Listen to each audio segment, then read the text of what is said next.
Hi viewers, welcome to Politicos news express at prime time. నేను మీ కీర్తన. ఈ రోజు ఇప్పటివరకు ఉన్న అప్డేట్స్ ఏంటో ఈ బులెటిన్లో చూద్దాం. ఏపీలో సినిమా హాళ్ల నిర్వహణపై ఉప ముఖ్యమంత్రి పవన్ కళ్యాణ్ సినిమాటోగ్రఫీ మంత్రి కందుల దుర్గేష్ కు కీలక ఆదేశాలు జారీ చేశారు. థియేటర్లలో ఆహార పానీయాల ధరలపై నియంత్రణ ఉండాలన్నారు. టికెట్ల ధరల పెంపు కావాలంటే ఫిలిం ఛాంబర్ ద్వారా ప్రభుత్వాన్ని సంప్రదించాలని సూచించారు. తన సినిమాలకైనా అదే వర్తిస్తుందని స్పష్టం చేశారు. ఇటీవల సినిమా థియేటర్ల వివాదం క్రమంలో పవన్ ఈ ఆదేశాలు జారీ చేయడం చర్చనీయాంశంగా మారింది. దేశంలో అవినీతిని తగ్గించేందుకు పెద్ద నోట్లను రద్దు చేయడమే మార్గమని తెలుగుదేశం పార్టీ అధినేత ఆంధ్రప్రదేశ్ ముఖ్యమంత్రి చంద్రబాబు అభిప్రాయపడ్డారు. మంగళవారం కడపలో ప్రారంభమైన మహానాడు కార్యక్రమంలో ఆయన ప్రసంగిస్తూ ఈ కీలక వ్యాఖ్యలు చేశారు. డిజిటల్ కరెన్సీ వినియోగం పెరిగిన ప్రస్తుత తరుణంలో పెద్ద విలువ కలిగిన నోట్ల అవసరం లేదని ఆయన స్పష్టం చేశారు. కార్యకర్తల కృషి, ప్రజల మద్దతుతోనే రాష్ట్రం అభివృద్ధి పదంలో పయనిస్తోందని అన్నారు. పేదరికం లేని సమాజాన్ని నిర్మించడమే తెలుగుదేశం పార్టీ ప్రధాన లక్ష్యమని, తెలుగు జాతి ప్రయోజనాల పరిరక్షణ కోసమే ఈ పార్టీ ఆవిర్భవించిందని టీడీపీ జాతీయ ప్రధాన కార్యదర్శి రాష్ట్ర మంత్రి నారా లోకేష్ తెలిపారు. కడపలో జరుగుతున్న టీడీపీ మహానాడులో ఆయన మాట్లాడుతూ మారుతున్న కాలానికి అనుగుణంగా పార్టీలో కూడా మార్పులు రావాల్సిన అవసరం ఉందని అభిప్రాయపడ్డారు. రాబోయే 40 సంవత్సరాల పాటు పార్టీని విజయవంతంగా నడిపించడానికి అవసరమైన అంశాలపై ఈ మహానాడు వేదికగా సమగ్రంగా చర్చించాలని పిలుపునిచ్చారు.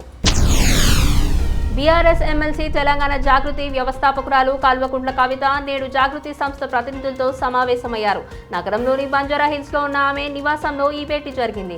ఈ సమావేశానికి ముఖ్యంగా సింగరేణి ప్రాంతానికి చెందిన తెలంగాణ జాగృతి నాయకులు హాజరయ్యారు. ప్రస్తుత రాజకీయ, సామాజిక పరిణామాలతో పాటు తెలంగాణ జాగృతి సంస్థ భవిష్యత్తులో చేపట్టబోయే కార్యక్రమాల గురించి ఈ సమావేశంలో ప్రధానంగా చర్చించినట్లు సమాచారం. BRS party working president KTR London, America పర్యటనకు బయలుదేరి వెళ్లారు. ఈ పర్యటనలో భాగంగా ఆయన పలు కీలక కార్యక్రమాల్లో పాల్గొననున్నారు. ముఖ్యంగా అమెరికాలోని డలాస్లో జరగనున్న తెలంగాణ రాష్ట్ర ఆవిర్భావ దినోత్సవ వేడుకలతో పాటు బీఆర్ఎస్ పార్టీ రజతోత్సవ సంబరాల్లో కూడా కేటీఆర్ పాల్గొంటారు. కేటీఆర్ తన పర్యటనలో భాగంగా మొదట యూకే వెళ్లనున్నారు. ఈ నెల 30న లండన్లో బ్రిడ్జ్ ఇండియా ఆధ్వర్యంలో జరిగే ప్రతిష్టాత్మక ఇండియా వీక్ 2025 సదస్సులో ఆయన ప్రధాన ఉపన్యాసం చేయనున్నారు.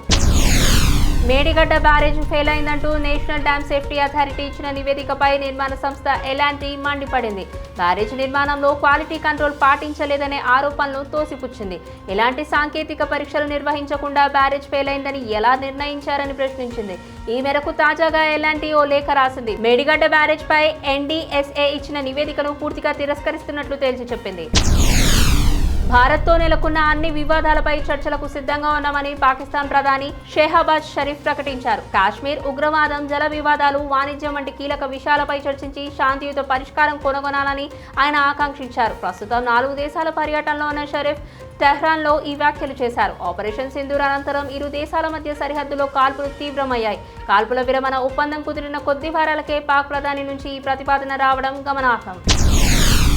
ఛత్తీస్గఢ్లోని సూక్మా జిల్లాలో పోలీసుల ఎదుట 18 మంది మావోయిస్టులు లొంగిపోయారు. పీఎల్జీఏ బెటాలియన్లో చురుగ్గా ఉన్న 4తో సహా 18 మంది లొంగిపోయారు. వారిలో 10 మందిపై గతంలో మొత్తం 38 లక్షల రివార్డ్ ప్రకటించారు. సూక్మా ఎస్పీ కిరణ్ చవన్ ముందు వీరు లొంగిపోయారు. ఛత్తీస్గఢ్ ప్రభుత్వం నిర్వహిస్తున్న నక్సల్ రహిత గ్రామ పంచాయతీ పథకం కింద సాధించిన విజయంగా దీన్ని ఎస్పీ పేర్కొన్నారు. యుఎస్ విదేశీ విద్యార్థులకు మరో వార్నింగ్ ఇచ్చింది. తమ విద్యా సంస్థల్లో చదివే భారత్ సహా విదేశీ విద్యార్థుల గైర్హాజరు ఆధారంగా కూడా వీసాలను రద్దు చేస్తామని హెచ్చరించింది. ఈ మేరకు భారత్లోని యుఎస్ రాయబార కార్యాలయం ఈ విషయమై ఓ ప్రకటన విడుదల చేసింది. విద్యా సంస్థ నుంచి డ్రాపౌట్ అయిన క్లాసులు ఎగ్గొట్టిన విద్యా సంస్థకు చెప్పకుండా స్టడీ ప్రోగ్రాం నుంచి వెళ్లిపోయినా మీ స్టూడెంట్ వీసా రద్దు అవుతుందని హెచ్చరించింది. ప్రముఖ వ్యాపారవేత్త కుమార్తె జైనబ్ రవడ్జీతో అక్కినేని అఖిల్ వివాహం జరగనుంది. ఈ పెళ్లి జూన్ 6న జరగనుందనే వార్త వైరల్ అవుతుంది. గత ఏడాది నవంబర్ 26న వీరి నిశ్చితార్థం వైభవంగా జరిగింది. తాజాగా వీరి వివాహ తేదీ ఖరారైందని, జూన్ 6న అఖిల్ జైనబ్ 7 అడుగులు వేయనున్నారని వార్తలు వస్తున్నాయి. ప్రస్తుతం పెళ్లికి సంబంధించిన ఏర్పాట్లు కూడా జరుగుతున్నాయని వినికిడి. ఇది ఈ బులెటిన్లో ఉన్న అప్డేట్స్. మరో బులెటిన్లో మళ్ళీ కలుద్దాం. చూస్తూనే ఉండండి Politicos. This is Keerthana signing off.